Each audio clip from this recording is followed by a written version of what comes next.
अच्छा, आज हम डिस्कस कर रहे हैं kinds of political parties.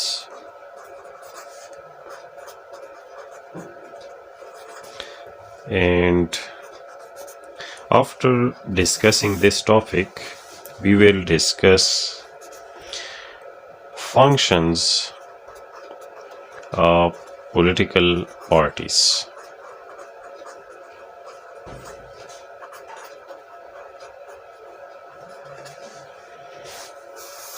In the previous lecture, we had discussed what is a political party. Political party को हम किस तरह डिफाइन करेंगे, हमने ये डिस्कस किया था। After that we had discussed what are the elements of a political party, किन किन अज्जा से पॉलिटिकल पार्टी बनती है। Thirdly we had discussed characteristics of political parties, और लास्ट में हमने डिस्कस किया था कि पॉलिटिकल पार्टीज की हिस्ट्री या हिस्टोरिकल इवोल्यूशन क्या है। तो understand the base, you people should watch our previous video lecture where we had discussed all these things in details. In our today's lecture we are discussing what are the various kinds of political parties, और बाद में हम discuss करेंगे कि what are the functions of political parties. अच्छा, तो पहले हम आते हैं towards kinds of political parties.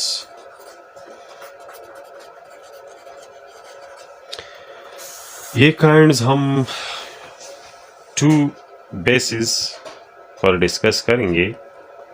एक है जो एवोल्यूशन होती है पार्टी की या जो मेंबरशिप होती है इसकी बुनियाद पर,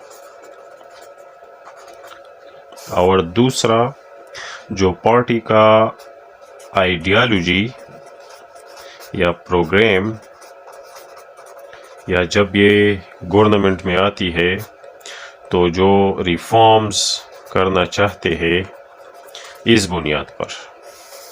तो पहले हम shortly on the basis of their evolution or on the basis of the membership or on the basis of the approach political parties want to adopt, political parties की kinds क्या है। तो basically on the basis of its evolution or membership there are three kinds of political parties. One is the brokerage parties, the second is cadre parties, and the third one is mass parties.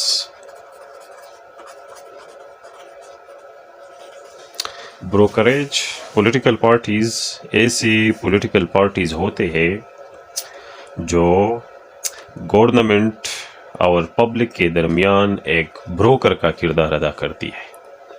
Actually जब political parties का आगाज़ हो रहा था during the 18th century in Europe and especially in England, तो there were group of persons who actually served as brokers between the king or monarch and the public and the parliament.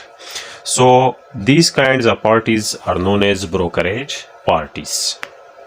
Cadre parties इसकी actually the second stage है, यानी जब little bit members आ जाए और party को आम लोगों में मुतारिफ कराया जाए तो फिर एक क्लास इंटरेस्ट की प्रोटेक्शन के लिए पार्टीज बन जाते हैं, और ये उन स्पेसिफिक क्लासेस की इंटरेस्ट की प्रोटेक्शन के लिए काम करती है। And still they are not that much popular and mass based, तो इसे हम कैडर पार्टीज कहते हैं। और जब parties become popular in public and general people join those political parties and it become a political movement, तो फिर क्या बन जाते हैं, मास पार्टीज बन जाते हैं. तो on the basis of the revolution और मेंबरशिप और basic function, we can say that there are three types of parties: brokerage parties, cadre parties and mass parties. अच्छा, अब आइडियोलॉजी और प्रोग्राम और रिफॉर्म्स के बेसिस पर political parties are actually are of four kinds. Number one, reactionary parties. Reactionary political parties. Reactionary political parties क्या होते हैं? The reactionary political parties consist of such people who wish to revert to the old order, whether it actually existed in the past or is only imaginary. ये इस तरह political parties होते हैं जो एक old political order को revert करना चाहते हैं, चाहे ओल्ड ऑर्डर प्रीवियसली एग्जिस्ट कर चुका हो या नहीं कर चुका हो, एक इमेजिनरी क्यों ना हो, लेकिन ये reactionary parties want to bring back that old political order. तो इसे हम रिएक्शनरी पार्टीज कहते हैं. इसकी एग्जांपल हमारे साथ है जब जर्मनी में नाजी पार्टी हुआ करती थी, या इटली में फाशिस्ट पार्टी हुआ करती थी बेनितो मुसोलिनी की, और इसके अलावा इवन इन जापान भी एक फाशिस्ट पार्टी हुआ करती थी. इसी तरह हिंदू महासभा इन इंडिया ये भी एक रिएक्शनरी पार्टी है. इन एग्जांपल्स के अलावा in the context of Pakistan भी ऐसे पॉलिटिकल फैक्शंस या पार्टीज है जो ओल्ड पॉलिटिकल ऑर्डर्स को वापस लाना चाहते हैं और इनके लिए बाकायदा मैनिफेस्टोज, प्रोग्राम्स और पॉलिटिक्स कर रहे हैं. तो reactionary parties actually old order base होते हैं और इनके लिए पॉलिटिक्स करते हैं. दूसरी जो पॉलिटिकल पार्टी है, दूसरा काइंड हमारे पास है conservative political parties. Conservative parties. Conservative political party ऐसी political party होती है जो like the reactionary one, but there is a difference, and the difference is that they do not want to bring back the old political order or to revert to that, but they want to retain or prevail the existing order. Conservative parties are actually work for status quo. ये status quo के लिए काम करती है, मतलब जो forces already prevailing है उन्हें retain कैसे किया जाए और इसके लिए politics किया जाए, तो इसे हम क्या कहते हैं, conservative parties कहते हैं. For example, in Great Britain there is a political party, conservative parties, conservatives. तो ये conservatives actually क्या है, conservative political party है, and they do politics for retaining the existing order in the Great Britain. Similarly, in India and Pakistan there are parties which are working for the existing order, which are working to retain the status quo, and almost all parties are of this kind. Even you see that the new parties, for example, if we talk about the Pakistan Tehreek-e-Insaf, the same electables are there and they have to protect their own interest. Same is the case with PPP. It was formed through revolutionary measures, but after coming to power, the same feudals, the same elites, all were part of the party. तो ऐसी पार्टियां जो even Pakistan Muslim League and many more, all these are conservative parties in its essence. अच्छा, इसके अलावा the third one is liberal, moderate और progressive party, ये तीनों एक चीज़ है। आप अगर इसे लिबरल कहे, लिबरल पॉलिटिकल पार्टी, या अगर आप इसे मॉडरेट कहे या प्रोग्रेसिव कहे, तो ये तीनों एक ही चीज़ का नाम है। और इसका मतलब है ऐसी पॉलिटिकल पार्टीज़ जो रिफॉर्म्स और प्रोग्रेशन करना चाहते हैं, जो ऐसे स्टेप्स लेना चाहते हैं कि स्टेटस को चेंज किया जा सके। तो इसे हम क्या कहते हैं? लिबरल और progressive parties. For example, in United Kingdom we have the Liberal Party और द लेबर पार्टी। तो their program, manifesto and ideology, all these are liberal and progressive. And same may be with many other political parties across the world in different countries. तो ऐसी parties जो reforms करना चाहते हैं और status quo को change करना चाहते हैं, these are called liberal or progressive parties. In the context of Pakistan, there are parties like let's suppose Awami Worker Party. Awami Worker Party has its roots in socialist ideology and it wants to change the whole status quo. So there may be other parties who work on the same lines. अच्छा, अब हम fourthly discuss कर रहे हैं revolutionary parties. चौथी number पर हमारे पास है रिवोल्यूशनरी पार्टीज।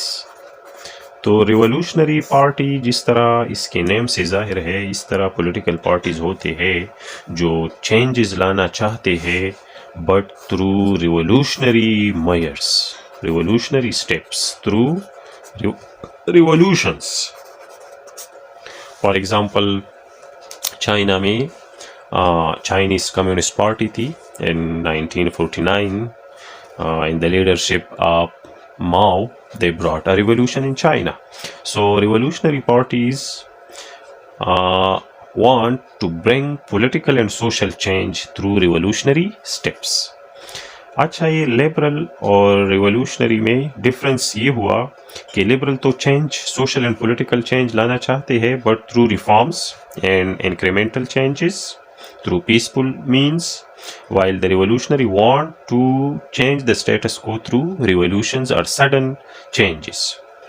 Similarly, ये जो reactionary और conservative थे, reactionary wanted to bring back the old order and conservative want to maintain the status quo and existing order. So these are the kinds of political parties on the basis of their programs or politics.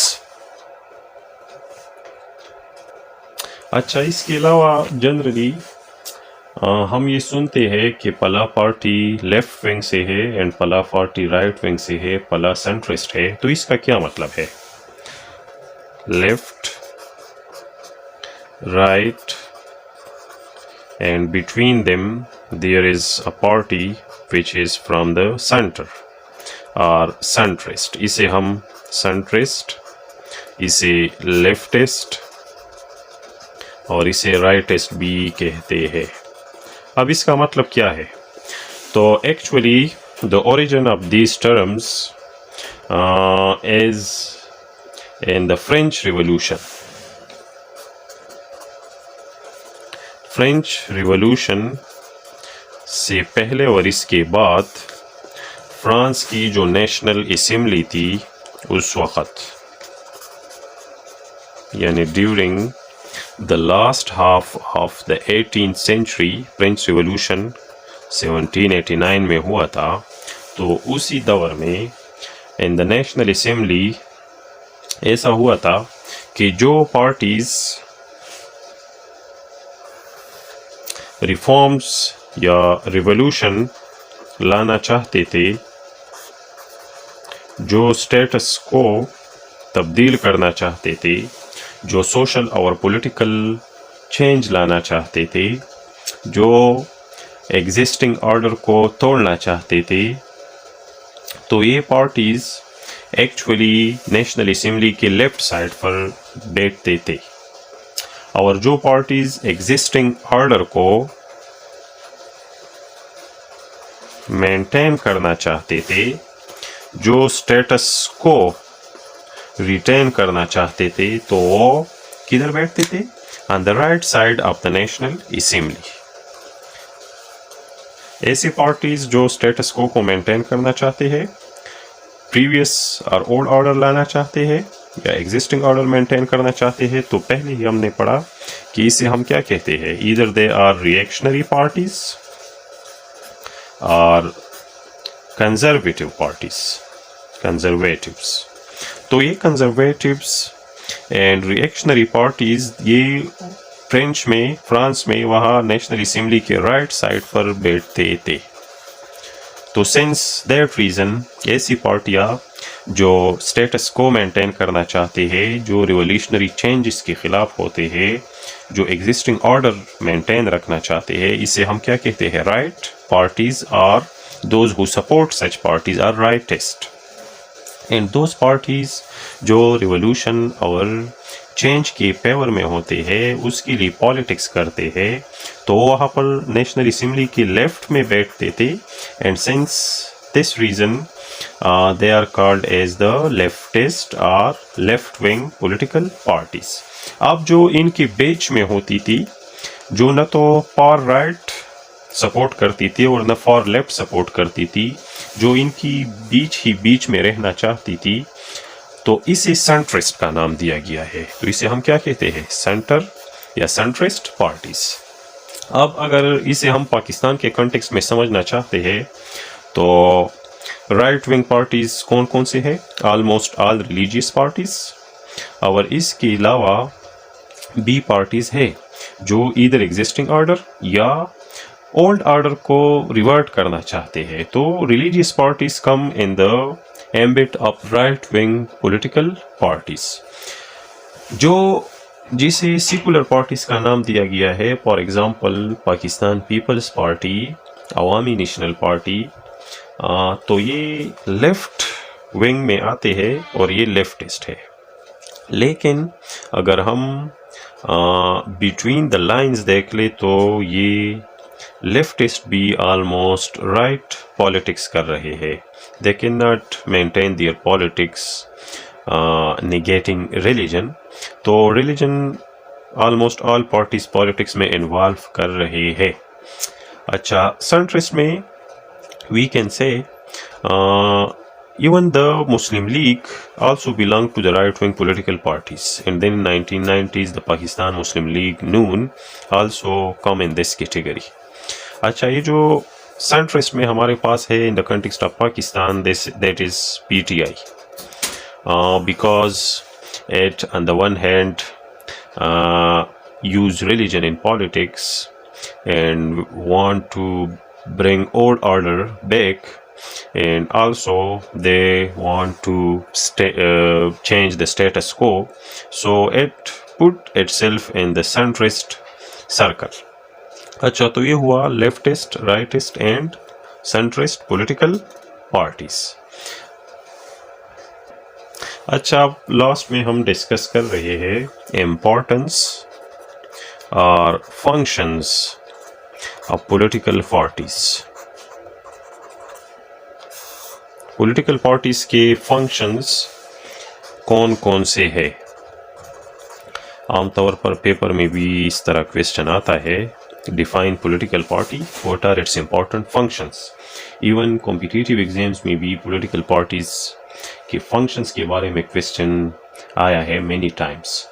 तो we had told earlier that political parties are very important in modern governments, because modern governments are representative governments, and representative governments can only be made possible through political parties because they represent the people, they conduct election and form governments.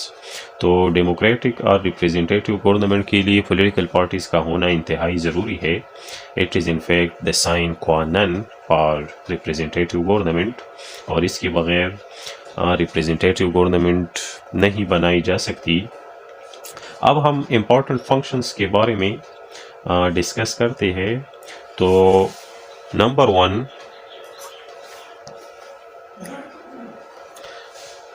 Political parties organize public opinion and formulate the general will. Political parties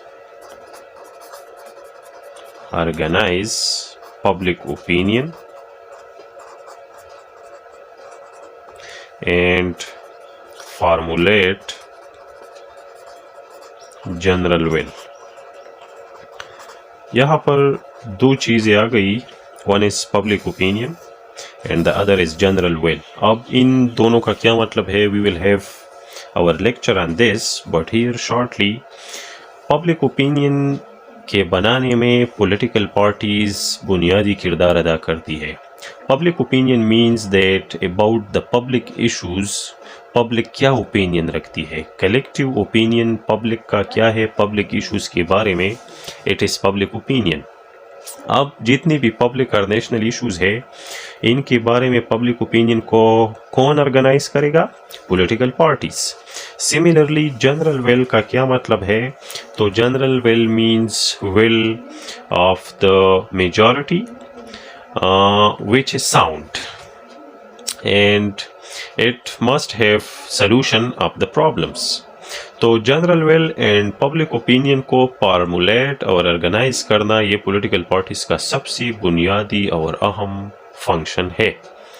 अच्छा, इसके अलावा secondly political parties select candidates for public offices. Political parties select candidates for public offices।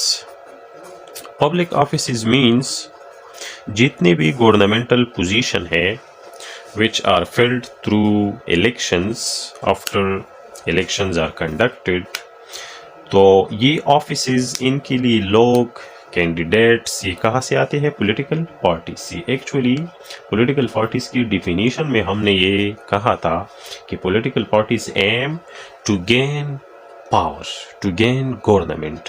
तो government में जब ये आ जाते हैं election जीत कर, तो वेरियस ऑफिसेस के लिए ये कैंडिडेट्स प्रोवाइड करते हैं and now it depends upon the homework and capacity of the political parties, competency of the leadership and workers, that which sort of candidates they provide, whether they will steer the country, the state, the nation up chaos or it will cause further issues।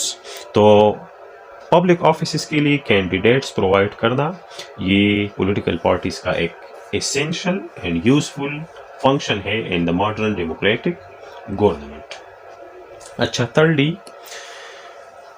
another important functions of political parties is political parties endeavor to capture government by constitutional methods। Endeavor to capture government by constitutional methods। अब इसका क्या मतलब हुआ, it means that political parties actually endeavor, thrive or try to capture government by constitutional methods। constitution में जिस तरह भी तरीक़ाकार provide होता है इसके मुताबिक political parties कोशिश करते हैं, it is their primary aim to obtain control of government through constitutional methods। Hence, political parties endeavor to capture governmental power by peaceful and constitutional methods of winning elections। In modern politics, ballot has replaced bullets and heads are counted, not broken। So it is clear now that actually they conduct elections for government. The bullets have been replaced by ballots and the heads are counted and not broken in the modern representative and democratic governments, and it is made possible by political parties। अच्छा, इसके अलावा political parties also criticize the government। It means that political parties also work as opposition। Actually political parties या तो government में होगी या opposition में, and for the success of democracy and good governance there must be working and functional opposition. तो opposition का किरदार भी पॉलिटिकल पार्टीज निभाते हैं, और जितना एहसन तरीके से अपोजिशन का किरदार निभाए, मतलब अपोजिशन का काम ही गवर्नमेंट को ट्रैक पर रखना होता है, और उनका कोशिश होता है in a true and cultural democracy, actually this is the opposition which keep the treasury on track. तो अपोजिशन भी पॉलिटिकल पार्टी से ही बनती है, और ये भी इनका एक इम्पोर्टेंट फंक्शन है। अच्छा, and lastly they control their members in the legislature. इसकी जगह अगर हम लिखते लेजिस्लेशन या control of the members in legislation, legislature is that part or organ of the government which make laws, which legislates। तो legislature में अपने members को जो पार्टी के टिकट पर मुंतखब होते हैं, इनको कंट्रोल में रखना पार्टीज का एक फंक्शन है, और इस तरह कानून साजी में भी मेंबर्स की सपोर्ट करना ये भी पार्टीज का एक बुनियादी फंक्शन है। और अच्छी लेजिस्लेशन तब हो सकती है जब members in the legislature are competent, और ये तब होता है जब पार्टीज इंटरनली डेमोक्रेटिक हो और मेरिट पर पोजीशंस अलॉट हो रहे हो। तो this was about the functions and kinds of political parties.